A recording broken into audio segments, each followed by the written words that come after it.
کتاب مجید ہے، ذکر انسان ہے، ذکر محکم ہے، علم یقینی ہے، علم معتبر ہے جو قرآن بیان کر رہا ہے۔ یہ قرآن زندہ کتاب ہے، زندہ خالق کی کتاب ہے، اور اس میں دستور دیے گئے۔ تو فرمایا انسان محنت و مشقت کے ساتھ اپنی تقدیر بناتا ہے۔ ہم کہتے ہیں بس تقدیر میں ہی ایسا ہی تھا، ہو گیا، ہوتا کچھ نہیں، تقدیر میں ایسا تھا۔ میں نے بش کو کبھی نہیں ایسے کرتے ہوئے سنا کہ تقدیر میں ایسا تھا اور پوری دنیا پہ قبضہ کر بیٹھا۔ باطل جب قوت کے ساتھ قبضہ کرتا ہے وہ اس کی محنت و مشقت ہوتی ہے، اس کے ساتھ خدا کی تائید حاصل نہیں ہوتی۔ حق جب قوت قبضہ کرتا ہے کہیں پہ اس کے ساتھ محنت بھی ہوتی ہے، مشقت بھی ہوتی ہے، عدل بھی ہوتا ہے، انصاف بھی ہوتا ہے، غریب پروری بھی ہوتی ہے، ماں بہنوں کی ناموس کی عزت اور حفاظت بھی ہوتی ہے، تائید الہی بھی شامل ہوتی۔ یہ بیان کیا جا رہا ہے کہ انسان محنت و مشقت سے اپنی تقدیر، آپ کے ذہن میں آگئی بات کے نہیں؟ یاد رکھیے میری جان، یہ قرآن ہے اور یہ قرآن ہمارے ہی لیے ہے۔ قرآن نے کہا فیہ ذکرکم، اس میں تمہاری حیات ابدی کے اصول میں نے دے دیے ہیں، اس میں تمہارا ہی ذکر کیا ہے میں نے۔ دنیا تمہاری کا، آخرت تمہاری کا، حیات تمہاری کا، موت تمہاری کا، محنت تمہاری کا، مشقت تمہاری کا، کامیابی تمہاری کا، اس میں نے ذکر کر دیا ہے۔ اور میں نے یہ عرض کر دیا کہ محنت اور مشقت سے انسان کیا بناتا ہے؟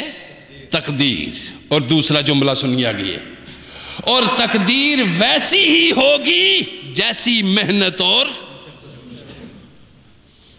ایک بچے کو ماں باپ کا اتنا پیار ملا کہ حرام خوری کی اور حرام اور رشوت کے بہت ساری دولت ملی ہوئی تھی اس کو گرم ہوا سردیوں میں ملتی رہی اور ٹھنڈی گرمیوں میں ملتی رہی، فریج اس کے پاس تھا، آسائش تھی، ہر روز اس کو 1500 روپیہ ملتا رہا۔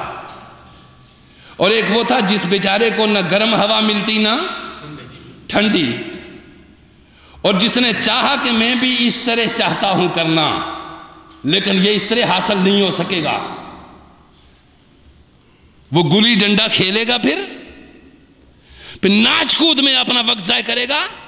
نہیں، محنت کرے گا، جد و جہد کرے گا، مشقت کرے گا، علم حاصل کرے گا۔ نتیجہ کیا نکلے گا کہ اس نے اسے دیکھا، محنت کی، مشقت کی، جد و جہد کی اور ایک مقام حاصل کر لیا۔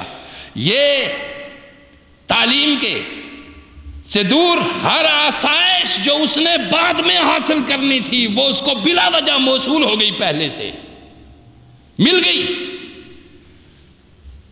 اس نے محنت کرنی ہے؟ نہیں، خال کبھی ہوگا کوئی ایسا۔ تو ایک انسان مشقت جد و جہد سے، کیا ایسا نہیں ہوتا کبھی رب غریبوں کو جرنیل بنا دیتا ہے اور کبھی نچلے طبقے کو اٹھا کر کسی انسان کو بادشاہ بنا دیتا ہے، اور بادشاہ کو فقیر بنایا؟ یہ آپ نے دیکھا تاریخ میں کہ نہیں؟ بادشاہ فقیر کیوں بن جاتے ہیں؟ بھیک تک کیوں مانگنے لگتے ہیں؟ اور فقیر بادشاہ کیوں بن جاتے ہیں؟ ضرور ایک طاقت ایسی ہے جو بادشاہوں کے دماغوں میں وہ باتیں ڈالتی ہے جس سے ذلت آتی ہے، فقرت آتی ہے، غربت آتی ہے، غریب کے ذہن میں وہ چیز ڈالتی ہے جس سے عزت ملتی ہے۔ قرآن کہہ رہا ہے یہ سب، یہ دستور اللہ کا۔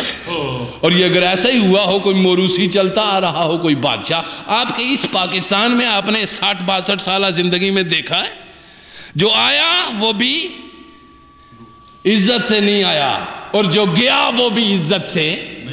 اس لیے جس کو اللہ لائے عزت سے وہی جاتا بھی عزت سے ہے، جس کو اللہ لائے عزت سے وہی جاتا بھی عزت سے ہے، اور جو آئے بھی ذلت سے اور وہی جاتا بھی ذلیل ہو کر ہے۔ دیکھتے جائیے، آتے بھی رہیں گے ذلیل ہو کر، جاتے بھی رہیں گے ذلیل ہو کر۔ پروردگار انسانوں کے لیے دستور دے رہا ہے۔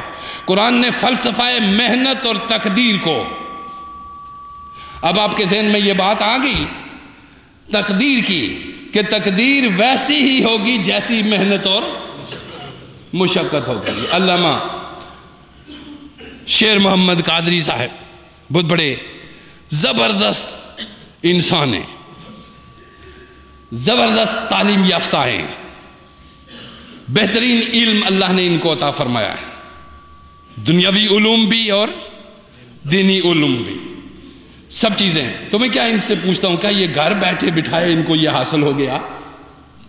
نہیں، عظیم زبردست نالج، زبردست علم، کتنی جد و جہد انہوں نے کی ہوگی، کتنی بھوک۔ آپ ہر بڑے انسان کو پڑھ کے دیکھیے تاریخ میں، کوئی انسان سونے کا چمچ منہ میں لے کے جو پیدا ہوا وہ بڑا آدمی نہیں بنا، وہی ہوا۔ آپ اپنے امریکہ کی تاریخ کو پڑھ کے دیکھ لیجئے، اس میں صدر جتنے بنے، کوئی تھا، کوئی جوتے پالش کرتا تھا، کوئی کسی جگہ تھا تو کہیں چلا گیا۔ آج یہاں پہ قرآن ارشاد فرما رہا ہے کہ تقدیر ویسی ہوگی تیری جیسی تیری محنت اور مشقت ہوگی۔ پھر سنیے قرآن نے دوسری جگہ ارشاد فرمایا، فلسفہ محنت اور تقدیر کو دوسرے انداز میں پھر قرآن نے بیان فرمایا۔ کیا فرمایا؟ کل امرئ بما کسب رہین۔ ارشاد فرمایا ہر شخص اپنی اکتساب کے عوض رہن ہے، جو اس نے کمایا یا جو کمائے گا۔ سورہ مدثر میں ارشاد فرمایا کل نفس بما کسبت رہینۃ، ہر شخص اپنے اکتساب کا مرہون ہے، جو کرو گے وہی حاصل کرو گے، جیسا کرو گے ویسا برو گے۔ پھر ارشاد فرمایا قرآن مقدس نے وَأَنَّ لَيْسَ لِلْإِنسَانِ إِلَّا مَا سَعَى وَأَنَّ سَعْيَهُ سَوْفَ يُرَى، انسان کے لیے کچھ نہیں ہے بجز اس کے جس کی وہ کوشش کرتا ہے۔ جہنم بھی آپ ہی کی کوشش کا نتیجہ ہے، جنت بھی آپ ہی کی کوشش کا نتیجہ ہے، اللہ نے تیار کر رکھی ہے۔ جاؤ گے جس ٹھکانے پہ اپنی کوشش سے جاؤ گے، جاؤ گے جس ٹھکانے پہ وہاں پہ اپنی کوشش سے جاؤ گے، اپنی کمائی ساتھ لے کے جاؤ گے۔ یاد رکھو، سمندری مخلوق کو سمندر میں رہنے کا گر سکھایا گیا ہے، فضائی مخلوق کو فضاؤں میں اڑنے کا گر سکھایا گیا ہے، زمین پہ رینگنے والے حشرات کو زمین پہ چلنے کا طریقہ سکھایا گیا ہے، جنت میں جانے کو جنت کا طریقہ سکھایا گیا ہے، جہنم میں جانے والے کو جہنم کے دساتیر سکھائے گئے۔ یہ پروردگار کا دستور، یہ سچ ہے جو ہم کہہ رہے ہیں، یہ سچ ہے جو اللہ فرما رہا ہے، یہ سچ ہے جو قرآن کہہ رہا ہے۔ ان آیات جو میں نے آپ کے سامنے پڑھی ہیں، ان سے قطعی طور پر یہ ثابت ہو گیا کہ انسان کو رب کی طرف سے وہی کچھ ملتا ہے جس کی وہ کوشش کرتا ہے۔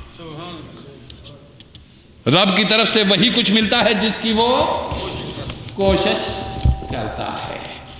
اب ظاہر ہے کہ انسان اس چیز کو حاصل کرنے کی کوشش کرتا ہے جس کی اسے طلب اور آرزو ہے، جس کی اسے طلب اور آرزو ہے، سچی آرزو۔ علامہ اقبال رحمۃ اللہ علیہ کا شعر تھا جس میں دوسرا مصرع مجھے یاد ہے، خدا کرے کہ تیری آرزو بدل جائے، خدا کرے کہ تیری سچی آرزو۔ اس سے 3 نتیجے برآمد ہوتے ہیں۔ کتنے نتائج؟ 3۔ تو میں نے عرض کر دیا نا کہ انسان اسی چیز کو حاصل کرتا ہے، کوشش کرتا ہے جس کی اسے طلب ہو اور جس کی اس کو آرزو ہو۔ آپ سمجھیں؟ اور سچی آرزو اس